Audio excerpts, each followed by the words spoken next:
In the name of God, our Creator, Redeemer, and Sustainer. Amen. Amen. Please be seated.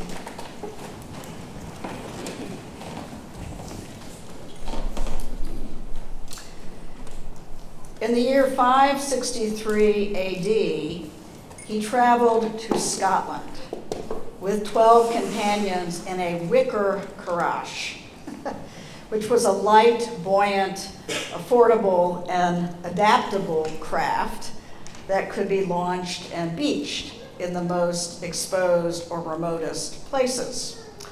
In his day, the carash was made of natural, easily accessible local materials, such as willow, hazel, and animal hide.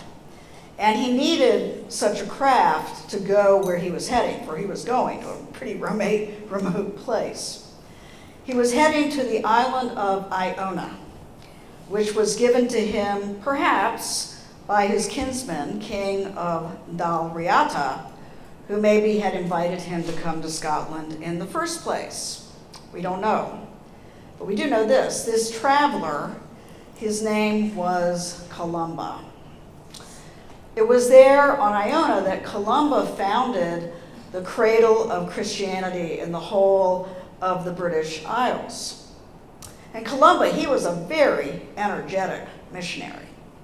He also founded several churches in the Hebrides as he worked to turn his monastery at Iona into a school for missionaries so they could come and be trained there and then go forth. One of the few, if not the only time he left Scotland was towards the end of his life when he returned to Ireland to found the monastery at Durrow. According to traditional sources, Columba died on Iona on Sunday, the 9th of June, in the year 597 AD. Iona was one of the prime sacred sites we visited, all 19 of us, as we traveled on our pilgrimage in August to the Holy Isles, yes, of Iona in Scotland, and then we went on to Lindisfarne in England, which are both home to ancient monasteries, and they are connected by Columba. How many of you have been to Iona? Well, I know some of the people here have been. 1, 2, who else? 3, 4, okay. Well, Iona is a remote island with its windswept landscapes, beautiful beaches, teeming with natural wildlife, sheep, cows, and native birds, and of course, it is home to the Grand Abbey, which, by the way, is still in use today, with its side chapels, and not far from it are the ruins of an ancient nunnery. The island of Iona, in several ways, I think, mirrors Moses' encounter with the burning bush. If there was ever a place to encounter God in creation, Iona is certainly one of those places.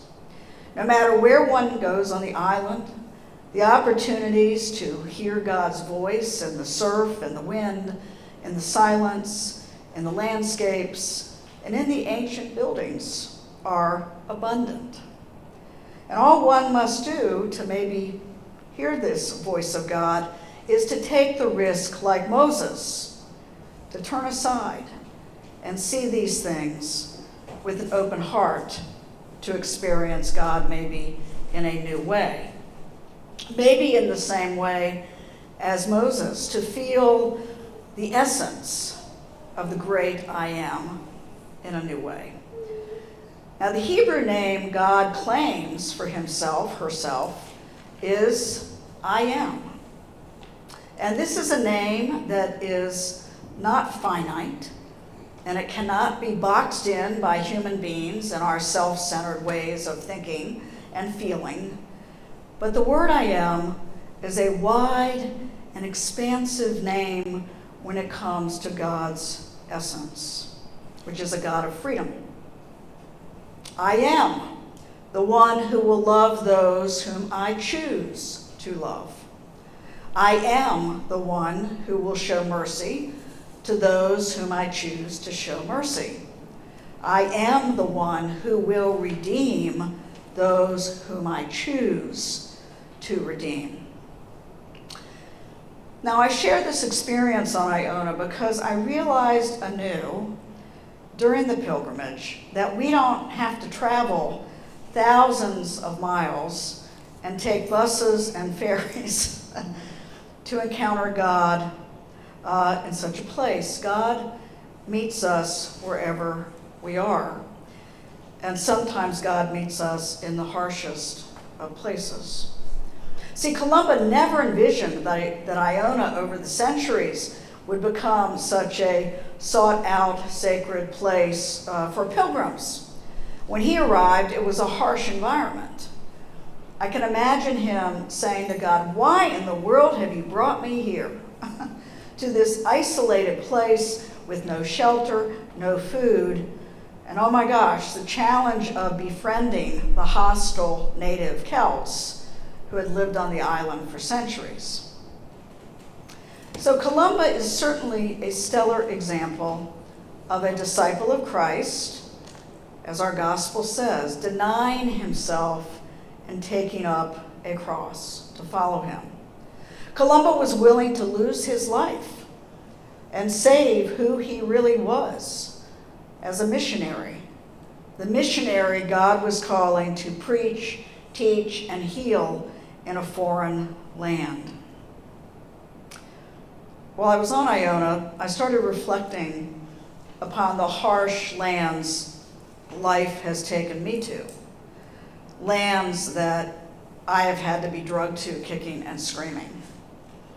And we all have these experiences of living in harsh lands in our own lives. We get sick and must undergo medical treatment.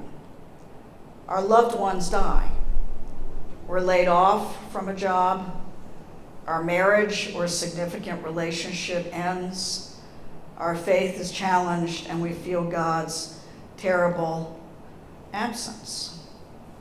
See, when I thought about my life, in essence, has been filled with Iona experiences. Iona in its most beautiful, life-giving, and sacred landscapes, teeming with God's creation, and thus with God's presence.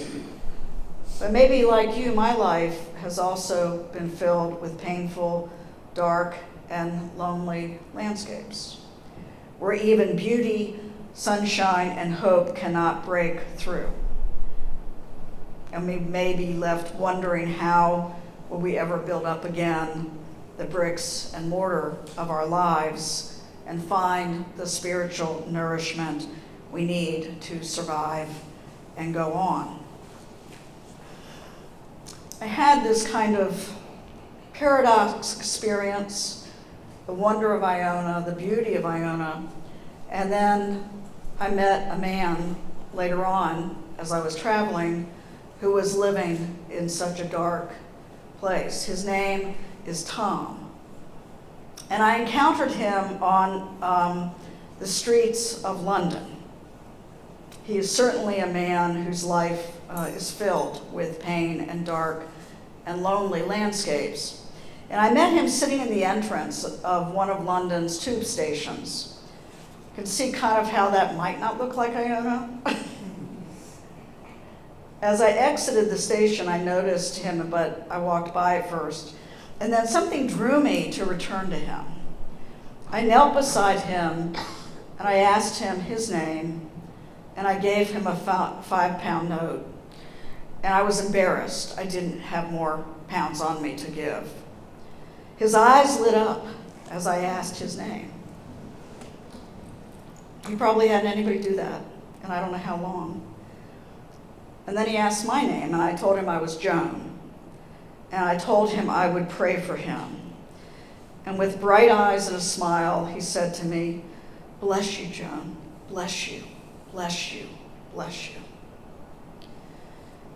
Tom became one of the most important people I met on the pilgrimage. He reminded me that God meets us everywhere, in everyone, in every place. But only can we meet God if we keep our ears open and our eyes open to hear and to see. If we can do that, maybe if we look for Christ in every bit of creation, we can experience God in a new way. In the sky, the seas, the sun, the flowers, the bees and birds, music, art, every human being, every living creature, every landscape our feet walk upon. Maybe if we experience Christ and God in their essence, we will experience genuine love for God, for each other, and all of creation. A love that will compel us to feed the hungry, give water to the thirsty, and do what we must to preserve and honor the gift of this earth, our island home. And so if we have eyes, let us see. If we have ears, let us hear. And let us close this sermon with a Gaelic blessing. Bless to us, O God, the earth beneath our feet. Bless to us, O God, the path whereon we go. Bless to us, O God, the people whom we meet. Bless us, bless us, bless us. Amen.